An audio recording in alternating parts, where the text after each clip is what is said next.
Welcome to my 2025 MLB predictions. Here is the script that's going to be leaked. Now, this is exactly how I think the divisions are going to be, put in the standings. First place, we've got the Boston Red Sox. Now, Boston, they've added starting pitchers, which they definitely needed with Crochet, who might be a Cy Young caliber pitcher this season. Walker Buehler, who's going to have a bounce back, prove it year. And then they've got Alex Bregman, who they signed to $40 million this year. They also got some infielders like Roman Anthony and Campbell as well that are going to be coming in from the minor leagues. So Boston really have what it takes this season, in my opinion, to be the number one team this season. Especially the New York Yankees are going to have all these injuries with Garrett Cole out, Stanton indefinitely out, Luis Hill out for a minute. A lot of these guys are injured, and the Yankees have yet to make a trade for even a third baseman, which they are lacking. So I don't see the Yankees having a chance at the division. But I do think they'll do enough to be getting second in the division, considering the Orioles lost Corbin Burns, don't have Kyle Bradish, and they still haven't added a significant arm. They went out and got an old pitcher from Japan who might have a solid year, but isn't going to really be on the levels of Kyle Bradish or, Corbin Burns had been previously. They're kind of banking on Zach Eflin and Grayson Rodriguez really coming out and having great years. The lineup is great. It's just the rotation that is really a problem. And, of course, Bautista will be coming back this season. So I don't have them under the Blue Jays. And the Blue Jays, I think, had a little off-season. Anthony Santander was a good signing, I believe. But the problem is they've yet to really come out and get a big boy free agent. And of course, Vladimir Guerrero as well hasn't been locked down, and they give him a disrespectful offer as well. So that's always going to be kind of an issue there. I'm not really expecting Bo Bichette to have a crazy year this year as well. And then, rotational wise, Kevin Gausman is literally a diamond in the rough there. He's literally the only pitcher that I would be, banking on to have a good season. Scherzer, football's left them. I'm not really a fan of Bassett. So that rotation to me is iffy. And then the Rays, of course, they haven't really made too many moves aside from Ha-Seong Kim signing there with the Rays. But I don't think the Rays are really going to be a factor this season. Then I'm really expecting the Rangers to have a bounce back season. They've got a lot of talent to not be making the playoffs. They won a World Series 2 years ago, and I think definitely we're going to be seeing the likes of Corey Seager, Marcus Semien, Adolis Garcia all having a bounce back season. We're going to have Jacob deGrom as well coming back. They've got Uvalde. I think the Rangers are in for a big season. And then it helps that the Astros, of course, got weaker. I think the Astros will be making some sort of comeback. I think at first they might start off a little iffy, but trading Kyle Tucker is a problem. But they've got a guy named Cam Smith from that trade who I think is going to be a stud. And eventually we're going to see Jose Altuve go from second base to the outfield because they've been really pushing that for some reason, even though he looks a bit iffy out there, kind of like Jason Dominguez in the preseason at first. But he's looking a lot worse than that. And I could see Isaac Paredes, who can play almost everywhere in the diamond, go to second base, and Cam Smith in third by like 2-3 months into the season because Cam Smith has been mashing this spring training. The Oakland A's have been spending. That's a statement that nobody would have thought of 5 years ago, but they've been spending, and they've got exciting players like Lawrence Butler, who they just locked down. Brent Rooker as well. They bring in Luis Severino. I think the A's eventually, are going to find a way to figure out to be in a playoff contention. They know that not spending isn't really going to work, and they're slowly buying into spending money, which is kind of crazy. But the A's, to me, their lineup is a lot more exciting than the Mariners. So that's really a big reason why I put the A's over the Mariners, because the Mariners are really banking on their rotational pieces. They have the best rotation in baseball, but their offense is going to be bottom 5. That's the problem. You're going to be losing games 1-0, 3-1. You're not going to be able to put up runs. You're great at pitching, but putting up runs, you're going to be off lot. And then the Angels, last place, because the Angels don't even have their best player, most consistent player, healthy, which is Zach Neto. You're banking on Mike Trout to be healthy. I'm not going to bank that on because he has not been healthy for years. The last time we've seen Mike Trout put up triple-digit games, it's been a minute, so I'm not really banking on that. But if Trout's healthy, obviously I would pick the Angels up a little bit more. Their ace is Kikuchi. It's not looking great over there in Anaheim, so I'm just going to say the Angels are going to be last. They're the team that, they made a couple signings here and there, but it's nothing that's going to move the goalpost. They're going to be last. Then we've got the Royals. The Royals, to me, are an exciting team. They've absolutely mugged Bobby Witt Jr. because Bobby Witt, Jr. could have got a ton of money, but he didn't want to wait it out, got the contract out the way, and now, he's going to be in Kansas City, though. They've got a great rotation. They've got a little bit of an exciting lineup, and I just think this team is going to be better than it was last season, and they kind of gave the Yankees a little bit of a fight. So I'm just going to say the Royals improved. Meanwhile, the Guardians, to me, are going to regress a little bit. I was really tempted on putting them under Detroit, but the difference is Tarek Skubal and Flaherty, it's a great 1-2 punch, but when they were both on the team, they just didn't really look all that playoff caliber. They went on a crazy run to be able to get into the playoffs, the Tigers. So I just decided to be safe and expect the Tigers to kind of fall off from last season, considering they went on a run to sneak into the playoffs. And just the difference with this is that I don't expect their hitters to get as hot. They added Gleyber Torres. I'm not going to tell you right now that Gleyber Torres is an upgrade at second base because he's literally the worst second baseman when it comes to defense. His bat is average and he's terrible at defense. So Detroit's going to get into the Gleyber Torres tour. So I just have the Detroit Tigers not being able to have a better season. Now the Twins, they didn't really do much. I think the Twins need to come out and trade Correa one of these days. Genuinely one of the most insignificant free agent signings I've seen in a minute. You went out and gave Carlos Correa a bag after he failed the medical with the Mets, and then you haven't done anything with them. So I could even see Byron Buxton as well getting traded as well at the deadline, considering they're looking to get cheaper, and they've got a couple outfielding prospects that are looking to move up to the MLB.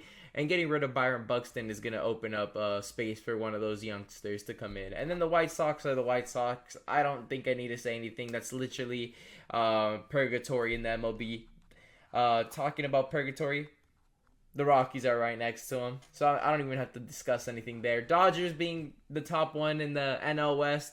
No surprise there. They might even break the record for most wins for how stacked that team is. So we don't even have to discuss that. Now, Arizona, I really love what they did. They lost Christian Walker. They went out and got Josh Naylor. They ended up adding to a really great, rotation that they had and got the best pitcher, I believe, in the market from the offseason, which was Corbin Burns. It helps that he had a house in Arizona already. So they got better. They've already made a World Series. You just need Corbin Carroll to kind of turn it around. You have Marte as well. So this Arizona team to me is exciting. And they did what San Diego couldn't do, which was improve the roster from last year. Now, San Diego, on the other hand, didn't really do anything, to be honest. But the thing about the thing about San Diego and the Giants is I like the Giants. I really love what they did with the Damas. But the thing is, San Diego has a better team. If you just check on paper, they've got a better rotation, in my opinion.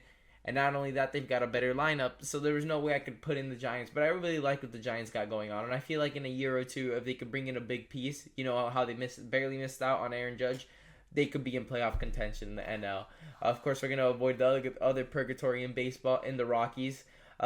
Braves number one. That's going to be a little bit of a hot take, but I think, the Braves made the playoffs last season. Obviously, they did kind of lose to the Padres, but the thing about the Braves was, they got lit up by Max Fried. He's not there. They've got guys coming in. They've got Cy Young winner and Chris Sale.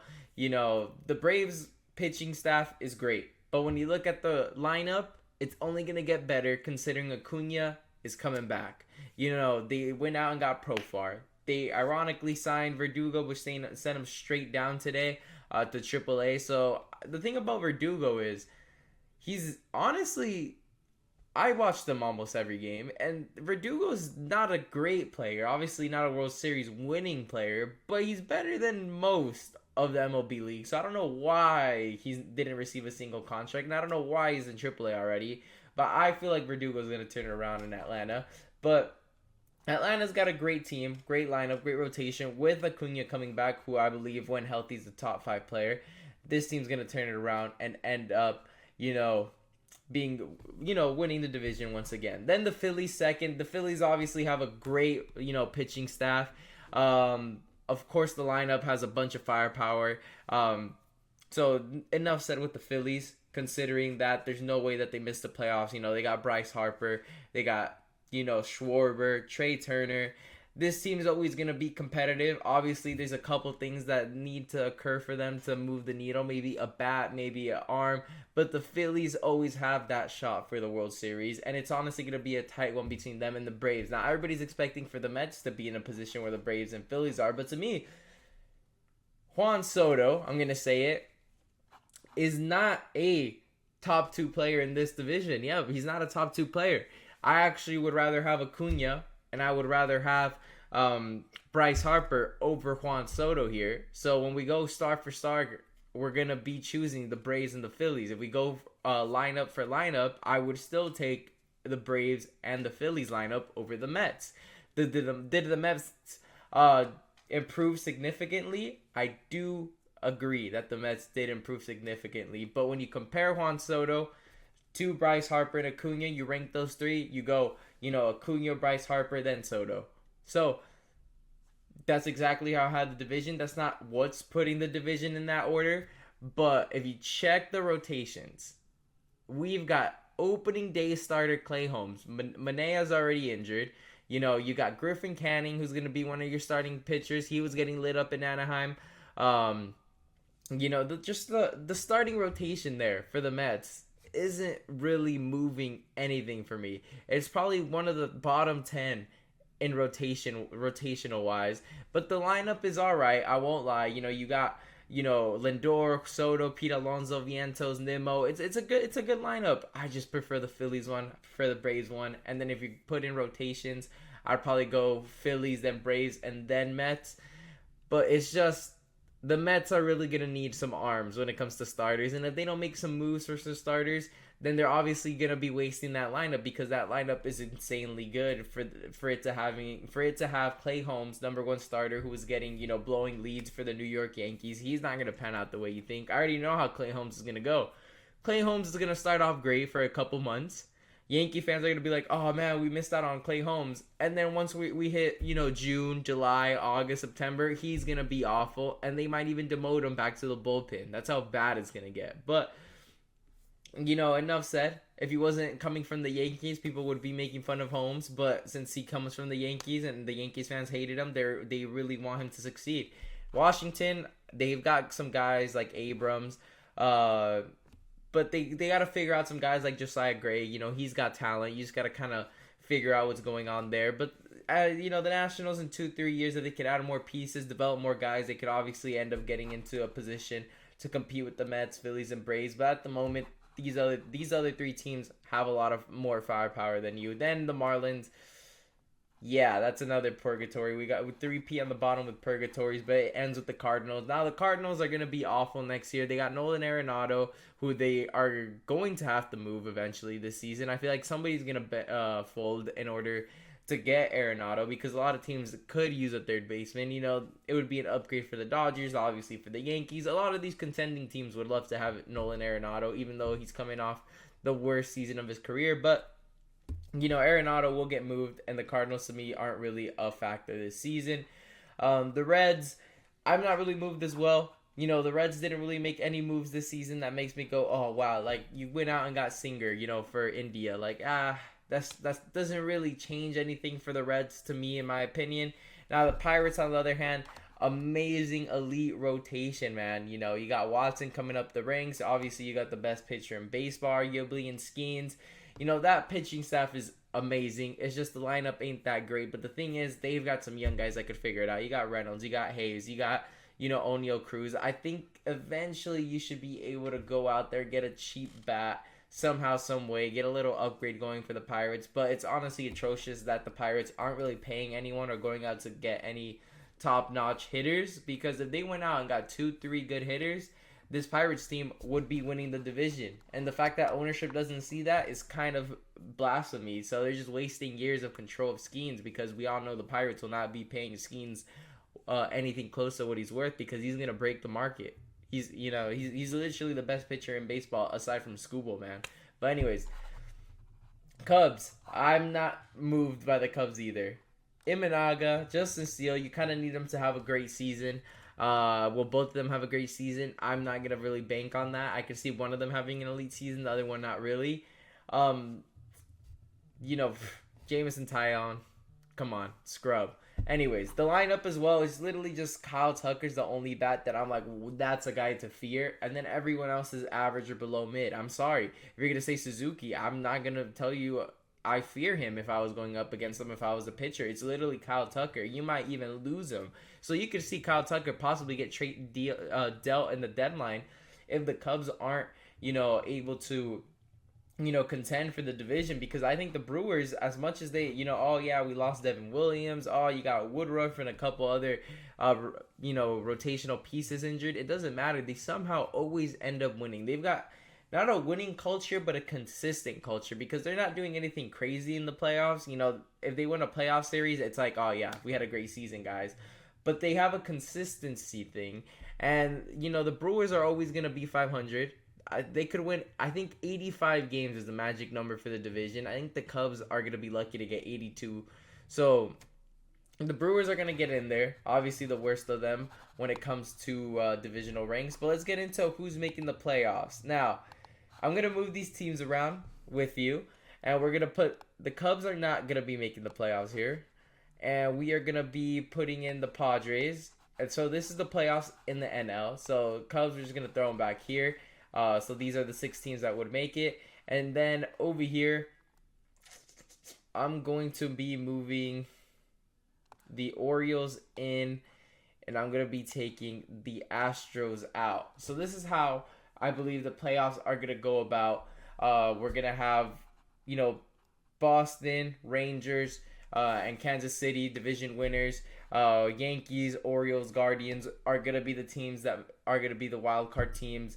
And then we're going to have Dodgers, Braves, Milwaukee division winners, and then Arizona, Phillies, and Padres. Mets are not making the playoffs just because you got 15 years of Juan Soto. Before any Mets fan comments, oh, how do you think the Mets are not going to make the playoffs? 15 years. This season with that rotation, that literally might be arguably the worst rotation Juan Soto's ever played with. But he signed in for the next 15 years. So everybody thought the Mets were going to come out and absolutely spend a ton of money. Go after Fried, go after Burns, go after Roki Sasaki. And they landed Clay Holmes, Griffin Canning, Frankie Montas, a bunch of scrubs, dude. These are not pitchers that you're going to see on a World Series champion. And there's no way Cohen saw this rotation and said, oh, we're contending, boys. No chance at all. So now I'm going to be doing what teams make the ALCS. So the 2 teams from each division that make basically, the championship series. So now in the AL, I'm actually going to go out on a limb and say Boston gets through. I really want to put the Yankees, but that'd be biased. I'm just going to say Boston, Rangers, NLCS. And then for the NL, we're going to be seeing Dodgers for sure. And we are going to be seeing, I'm going to go Arizona. And then we're going to have Dodgers, Boston. That's just going to be, this is coming from a Yankees fan too. I would hate to see it, but unbiased, Dodgers make it. They have too much depth when it comes to starters. Anybody could get a Tommy John, and they're still gonna figure out a way to have an elite rotation. Because look how it's looking. Ohtani's gonna come back to pitching. Roki Sasaki, Yamamoto, Blake Snell signs. You still got Tony Gonsolin, Dustin May, Bobby Miller. Stone. It's just, am I gonna get Clayton Kershaw? Technically, I may be missing one, but I'm putting up too many starting pitchers that are, good enough to have a 3 ERA. So it's just 3 guys could get a Tommy John injury and they're still going to have a rotation of 5 elite guys. And it's kind of crazy. Eventually they should be able to trade some of these guys. I would personally, if I were them, I would try to get rid of Muncy and get a replacement with all these starters. You could go out there and definitely have a market for Gonsolin, Bobby Miller, and maybe a prospect down in the minors, maybe Dalton Rushing. and actually get an elite third baseman. It's crazy how much, trade assets they also got. And then Boston, they got young guys from the minors like Roman Anthony and Christian Campbell coming up. You obviously got, all these bats and Devers, Bregman.